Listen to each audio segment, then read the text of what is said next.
Bismillahirrahmanirrahim. Assalamualaikum warahmatullahi wabarakatuh. Selamat pagi, salam sejahtera untuk kita semua. Puji syukur kita panjatkan kehadirat Allah Subhanahu wa taala yang mana pada pagi hari ini kita diberi kesehatan untuk selalu beraktivitas. Salawat serta salam semoga selalu tercurah limpahkan kepada junjungan kita Nabi besar Muhammad sallallahu alaihi wasallam. Tak lupa kepada keluarganya, sahabatnya, tabi'in-tabi'innya, dan semoga sampai kepada kita selaku umatnya. Amin ya rabbal alamin. Sebelumnya izinkan diri, nama saya Dwi Purwanto dari OSIS SMK Negeri 1 Purwakarta. Para pemuda-pemudi pelajar Purwakarta yang saya banggakan. Sekarang kita tahu kita berada di zaman milenial, yang mana teknologi informasi dan komunikasi sudah semakin maju, sudah semakin berkembang, dan sudah semakin modern. Bila kita tidak mau belajar teknologi dari sekarang, apa kita akan menjadi pemuda yang ketinggalan? Pemuda yang gak paham teknologi. Bila kita seperti itu, maka kita akan menjadi sampah masyarakat. Dan kita ketahui juga, revolusi industri sudah mencapai 4.0. Yang mana perusahaan membutuhkan sumber daya manusia yang berpendidikan, berkualitas, dan berpengalaman. Bila kita selalu terpaku kepada perusahaan, maka kita akan menjadi pemuda seperti zaman dulu yang selalu ingin menjadi pesuruh, menjadi bawahan. Sekarang kita buka mindset kita. Penduduk di Indonesia sekarang sudah mencapai 267,7 juta penduduk. Pemudanya sudah mencapai 64 juta penduduk, dan sangat disayangkan. Pengangguran di Indonesia dari kalangan pemuda sudah mencapai 13% dari 64 juta. Kurang lebih 8,2 juta penduduk Indonesia dari kalangan pemuda itu pengangguran. Dikarenakan mereka ingin selalu bekerja di industri, ingin selalu menjadi bawahan. Sekarang kita buka mindset kita. Jika kita seperti itu terus, maka akan mengurangi bonus demografi di Indonesia. Oke, pemuda-pemudi Purwakarta yang saya banggakan. Marilah kita sekarang mulai buka usaha. Sekarang tidak sedikit di Purwakarta pemuda-pemudanya membuka kafe. Untuk apa? Untuk berkembang, untuk mengeluarkan potensinya dan menggunakan sumber daya alam yang ada di lingkungannya. Sekarang saya akan membawakan judul Sukses Muda dengan Berusaha yang disusun oleh Azrin Nur Akbar Satya, Dwi Purwanto, dan Hardianti. Oke, daftar isi yang saya akan jelaskan. Ringkasan eksekutif, data usaha, analisis produk, proses produksi, analisis pemasaran, dan penutupan. Lanjut. Ringkasan eksekutif, Sukses Sagara. Inilah produk yang akan kami keluarkan, atau inilah nama brand yang akan kita rilis di usaha yang akan kita jalani. Oke. Profil founder. Inilah para pendiri usaha atau yang akan bekerja sama saya untuk menjalani usaha. Ada Azril, saya sendiri, dan Hardianti. Oke, Sukses Sagara. Sukses Sagara adalah Sukses yang berarti rumput dan Sagara yang berarti laut. Sukses Sagara adalah kafe yang mana akan menyediakan minuman dan makanan yang berdominan rumput laut, yang akan menghadirkan minuman dan makanan rumput laut di daerah agraris dengan rasa yang unik, legit, dan segar. Jika kita perhatikan, banyak pemuda Indonesia sekarang yang membuka usaha kafe atau kedai.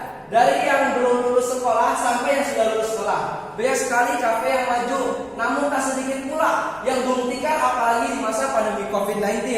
Ini yang sekarang sedang mewabah di Indonesia dan di berbagai negara lainnya. Oke? Namun kebanyakan dari kafe di Indonesia hanya menyediakan minuman dan makanan yang sudah tidak asing, yang banyak ditemukan di kafe satu dan satunya lagi.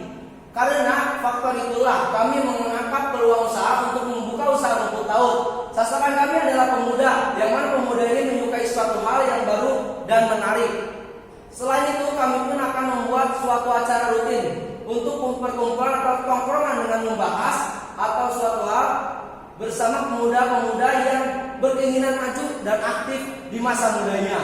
Namun hal ini dilaksanakan jikalau kondisi dan situasi yang memungkinkan. Jadi tujuan berdirinya Sukses Sagara bukan hanya untuk mencari keuntungan, bukan hanya untuk mencari penghasilan, tapi juga membuat sebuah perkumpulan pemuda yang aktif dan kreatif. Oke, data usaha, latar belakang. Apa sih yang latar belakangi saya dan teman-teman saya untuk membuka usaha? Yang pertama adalah zaman. Kita berada di zaman milenial, yang mana pemuda-pemudinya itu mager, malas gerak. Mereka menginginkan sesuatu yang instan. Disinilah kami datang, mendatangkan produk yang instan dan unik, yang dimana tidak dapat ditemui sembarangan di Purwakarta ini. Yang kedua adalah sumber daya alam. Sumber daya alam di Purwakarta di sini tidak ada ditemukan perairan laut. Namun saya akan menghadirkan rumput laut atau tanaman laut untuk di Purwakarta ini agar menjadi konsumsi yang seimbang untuk tubuh kita.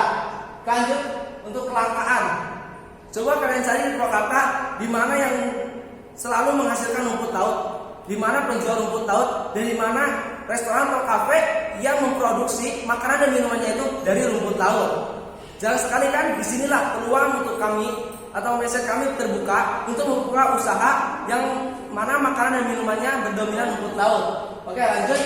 Pihak yang bertanggung jawab di usaha kami, yaitu pihak yang bertanggung jawab di kafe yang sekarang akan kami bangun adalah kita sendiri, para foundernya. Yaitu tadi Azril, saya sendiri, dan Arianti. Produk atau jasa yang akan dihasilkan, kafe kami ini akan menghasilkan produk yang mana makanan dan minuman itu dominan dengan rumput laut. Dan bukan hanya produk saja, tapi kami juga mengantarkan jasa delivery order atau open PO ya. Lanjut, analisis pemasaran. Mulai dari peralatan produksi yang kami butuhkan tidak banyak, namun akan menghasilkan produksi yang berkualitas. Yang pertama ada gunting, pisau, sendok panjang, pompa pump, aqua gelas, sendok, sedotan, mesin pres, dan kantong kresek. Lanjut, proses produksi di kafe yang akan kami jalani ini, kami sudah menyediakan distribusi yang akan memasuk bahan-bahan produksi kami, di antaranya rumput laut, perasa buah, agar-agar, biji selasi, es batu, gula pasir, jeruk lemon, dan nanas. Untuk proses pembuatannya, kita menggunakan komposisi dan prosedur pembuatan sebagai berikut. Pertama, kita masukkan 2 buah sendok perasa buah, gula pasir cair 1 sendok sayur, biji selasi 1 sendok teh, es batu setengah dari cup, air mineral 250 ml, rumput laut 1 tangkai, agar-agar 2 sendok makan, sedikit potongan lemon, dan nanas. Oke, jumlah sumber daya manusia yang diperlukan. Untuk kafe yang akan kami dirikan membutuhkan sumber daya manusia yang tidak banyak. Hanya 3 orang saja, 1 orang untuk kasir, 1 orang untuk pelayan, dan 1 orang untuk di bagian produksi atau pembuatan makanan dan minumannya itu. Namun sumber daya manusia bisa ditingkatkan jika kafe ini berkembang. Jadi peluang usaha ini akan membuka lowongan kerja juga untuk bagi pemuda-pemudi Purwakarta yang jika mereka tidak diterima di industri dan ingin terus berpenghasilan dan menjadi orang yang sukses. Lanjut ke biaya produksi dan harga pasar. Untuk biaya sekali produksi, kami akan menghabiskan biaya kurang lebih 200.000 untuk menghasilkan 50 pieces makanan dan minuman.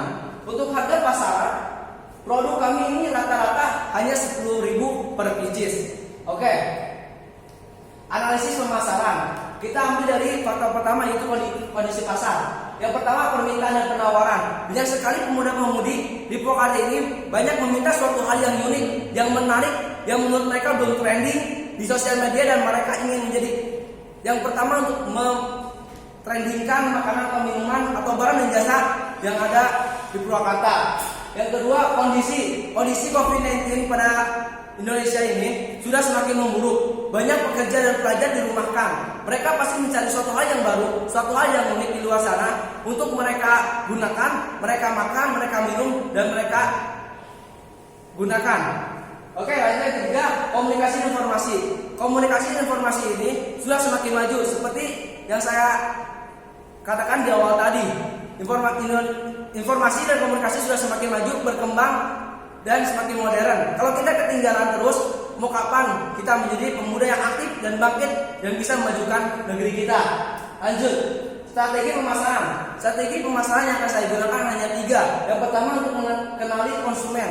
Bila kita sudah mengetahui selera penduduk Purwakarta atau Indonesia, pemuda-pemudinya pasti ingin makanan yang menarik. Jadi itulah saya kenali dulu konsumen saya dan akan saya bujuk untuk mempromosikan makanan saya. Nah, yang kedua, promosi. Walaupun kita sudah mengenali konsumen, kita harus melakukan promosi agar makanan dan minuman kita, produk saya bisa memperluas kemana-mana. Yang ketiga adalah pelayanan. bila kita sudah mengenai konsumen, sudah melakukan promosi semaksimal mungkin, kita juga harus memberikan pelayanan yang sangat memuaskan untuk para konsumen agar bisa di benak mereka itu terpikirkan pelayanan di kafe atau di usaha kami itu sangat baik. Oke, lanjut. Target pasar kami siapa sih? Yaitu pemuda. Karena pemuda ini masih bisa makan yang sembarangan, walaupun itu akan membuat mereka sakit di masa depan. Tapi produk kami insya Allah tidak akan menghadirkan makanan dan minuman yang berpengawet, menggunakan yang bahan-bahan berbahaya. Tapi kami akan menghadirkan minuman dan makanan dari hayati di negeri kita sendiri, yaitu dari kekayaan maritim di Indonesia. Salah satunya contohnya yang jarang sekali diproduksi di Indonesia adalah rumput laut. Padahal rumput laut itu banyak sekali memiliki manfaat. Yang pertama, untuk menjaga kekebalan tubuh kita sangat baik di kondisi seperti ini, yang mana wabah COVID-19 itu menyerang kepada mereka yang berimun lemah dan kekebalan tubuhnya lemah atau tidak kuat. Oke. Voice setting atau penanaman posisi produk di benak konsumen. Harga dan keunggulan. Kenapa saya ambil harga dan keunggulan? Seperti yang kita tahu, kebanyakan dari orang itu melihat atau menilai produknya itu dari harganya dulu. Berapa sih harganya? Bila harganya murah, oke, pasti dia akan mencoba karena harganya murah.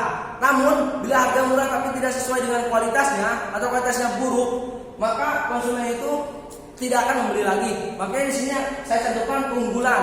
Selain harganya murah, keunggulan produk kami insya Allah akan berkualitas, tidak kaleng-kaleng. Oke. Penutup, manjada wajada. Apa sih manjada wajada itu? Bagi siapa yang bersungguh-sungguh, mereka akan berhasil. Bagi kita pemuda, emang suatu hal yang baru itu akan dihadapkan dengan kegagalan di depan mata yang begitu besar. Namun, bukankah suatu hal yang baru itu baik? Dan bukankah kegagalan itu adalah awal dari kesuksesan? Maka dari itu, kalau kamu belum mencoba, cobalah. Walaupun gagal, itu adalah awal dari kesuksesan kalian. Mungkin sekian dari presentasi saya. Mohon maaf bila ada kesalahannya. Kurang lebihnya, mohon dimaafkan ya, dimaklum karena saya juga masih belajar. Wassalamualaikum warahmatullahi wabarakatuh.